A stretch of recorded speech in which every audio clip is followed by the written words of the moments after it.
If you want to know how can you change your Snapchat username without waiting 1 year to do so, today in this video I'll show you exactly how, so let's jump right into it. First, of course, you open the Snapchat app and then tap on your Bitmoji in the top left corner to go to your profile. Then tap on settings by tapping here in the top right corner, and then from here tap on username.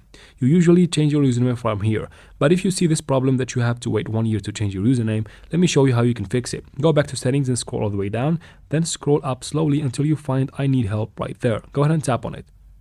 From here, what you need to do is to tap on contact us at the bottom. And then from here, tap on I need help with the Snapchat feature. Then from here, choose changing my username. Wait for a couple of seconds. And then from here, scroll down. You find some steps in changing username. Just tap on yes right here. From here, fill up your username and the email linked to your Snapchat account, and basically describe the problem and tell them that you want to change your username without waiting for 1 year because maybe you have an option, you have a problem, or you faced a problem, or that you haven't changed your username in a year and they just didn't allow you.